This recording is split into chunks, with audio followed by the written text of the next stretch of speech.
The other day I was watching a video about a soccer player who was too dumb to feel scared when playing. The title made me laugh, but I think this story had some really cool ideas. It was about this kid Cole Palmer who sometimes seemed not very smart, but was actually really good. People just didn't understand how talented he was.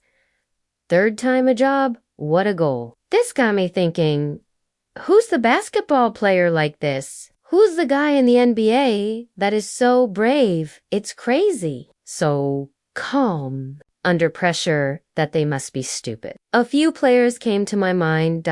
First was J.R. Smith, especially after that NBA Finals mess up. But that feels like just one bad choice, not his whole thing. Hill misses. J.R. Smith brings it back out. You get the feeling J.R. Smith thought they had the lead. He didn't know the score. LeBron James is wide open at the top when he gets the rebound. That's a bad mistake by Junior Smith.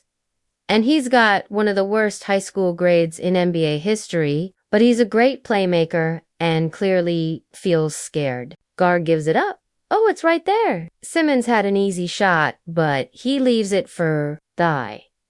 But that's when you know that the game is in your head. Then the dots started to connect.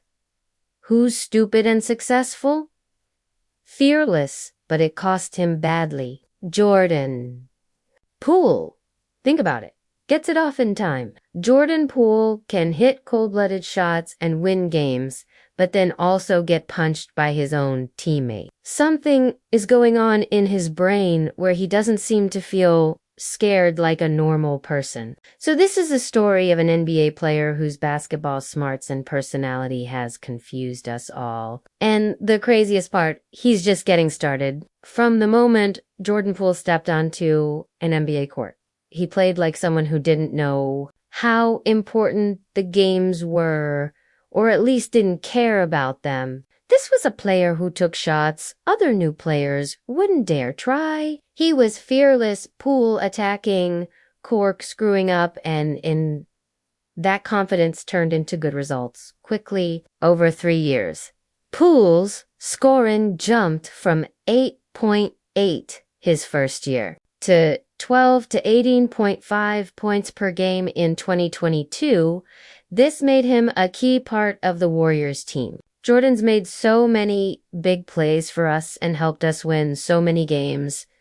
He became known for his long shots, taking 7.6 three-pointers per game and making 36% of them. He was fine with shooting from anywhere on the court shots that had fans shaking their heads until somehow they went through the net. Then came the incredible finals run. Poole, the official Splash nephew at this point, came through in high-pressure moments with clutch shot after clutch shot. One of the most famous moments was in Game 2 of the finals, that step-back three from 30 feet against the Celtics. He didn't do it just once either. On the very next play, Poole did this. Yes, Otto Porter was wide open, but that didn't matter. Poole was doing great, not just surviving under the kind of pressure that breaks most players, but here's the thing, what makes Jordan Poole so exciting on his best nights also makes him a problem when things start to go wrong. His lack of fear, that same thing that helped him make those amazing shots, became reckless when there was no room for mistakes. The very next season showed that side of Jordan Poole, while his scoring numbers stayed high at 20.4 points per game. His shooting got much worse. He shot just 43% from the field and 33% from three-point range. A big drop from his finals form. It wasn't just his shooting either. Poole's assist rate,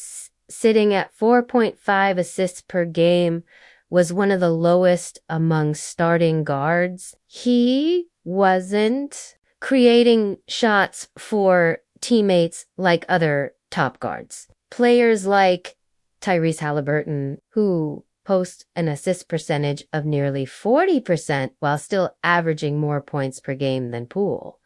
Instead, Poole seemed stuck in his ways of hero ball often, choosing hard shots rather than making the extra pass. It was like the bad guys in the front row went from helping him to becoming his weakness.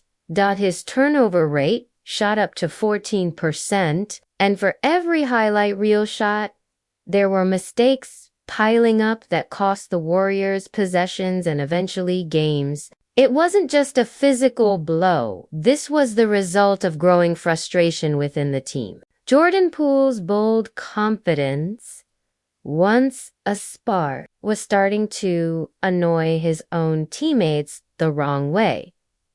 That season, Jordan Poole was known for being inconsistent. On some nights he'd flash that brilliance that made him so valuable during the Warriors' title run, but more often than not, he was dragging the team down with his reckless play. When Poole attempted more than 15 shots, the Warriors' winning percentage dropped below 50%. Jordan Poole's struggles were even more obvious when he came off the bench as a starter. He averaged nearly 25 points per game and 45% shooting, but coming off the bench, his shooting dropped to 41% and his turnovers spiked to 3.1 per game. It was like he needed the stability of veteran leadership to play within a system, and when left to his own devices, the game became chaotic. Turns it over, he was fouled.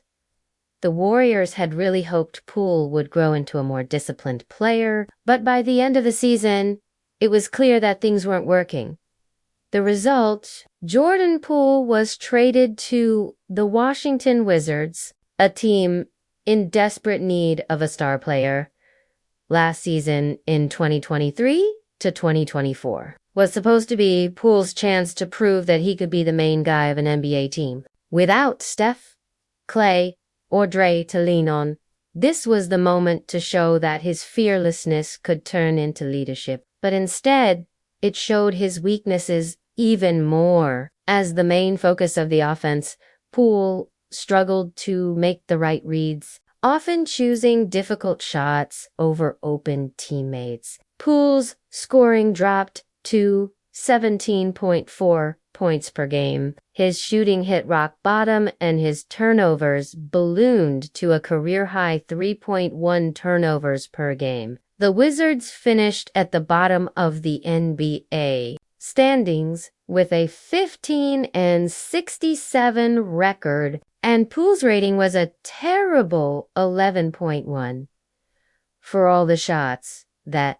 Poole made. There were too many moments where he looked lost, unable to create consistent offense or lead his team in any meaningful way. Basically, without the stability of Golden State's system. Poole seemed very dumb, this time in a bad way, but Jordan Poole still has the potential to turn things around. In reality, his fearlessness isn't a problem, it's a feature. It's the reason he's been able to succeed at such a high level. Like Kobe has mentioned in the past, great shooters are always thinking about their next shot, not the ones they missed before. The key for Poole is finding the balance between that confidence and some discipline. He needs to improve his decision-making, understand when to take the shot and when to pass. It's not really about changing who he is, but about playing smarter.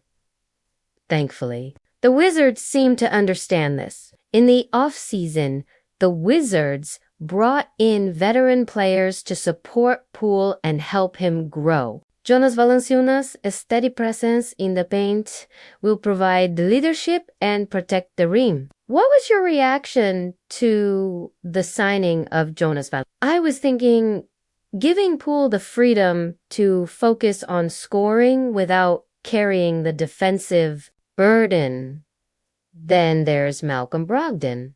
Fake left an experienced guard who can handle the ball and run the offense. Brogdon's presence means Poole doesn't have to be the primary playmaker. He can return to what he does best: scoring stops Sadek Bey adds another layer of versatility, creating more space for Poole to operate.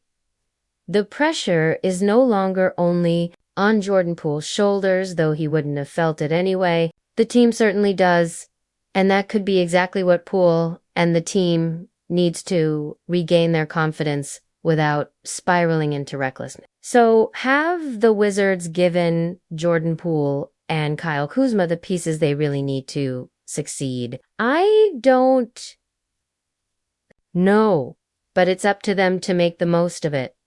If he can embrace his role where he's not the only focus and he can play with the system and trust his teammates, this sky's the limit. Who has a chance to rediscover the form that made him such a valuable piece in Golden State, but it's a critical moment. Who needs to recognize that while his fearlessness is his strength, it's also a thing that we've seen in the past derail careers if not used properly. The difference between a great player and a cautionary tale is how they change when their weaknesses are shown. Jordan Poole is 24 years old and his journey is far from over. He's still young, he's still learning, and still changing. The story of Jordan Poole is one of contradictions. He's both reckless and he's fearless, talented and frustrating. But if he can manage to strike a balance, the future is bright. Jordan Poole might be too dumb to feel pressure, but with the right teammates and the right mindset, that might just be his greatest strength. If you enjoyed this video and want to harness your unique confidence, then click the link below. I've created a free meditation that will unlock your Jordan Poole fearlessness without making you completely oblivious to the world around you. It's based on the winning mindset of Michael Jordan. So if you've ever admired his greatness, then I think you'll really like it. Click the link below and try it out. Peace. What do you call a basketball player who gets 28 points, 13 rebounds, and 11 assists every game? Some people might say he's the best player in the world. Others will call him the face of the NBA. Maybe even the greatest player ever. But if you ask him, he's just a cookie monster. Be a cookie monster? I mean, imagine being so good at basketball that you honestly can't remember the last time you played badly. Have you had any bad nights? Lucky for the Denver Nuggets, they don't have to imagine this. Nikola Jokic is that good, and he might just do something impossible. Jokic can win his championship, but no one's going to care. Let's just be honest. I'm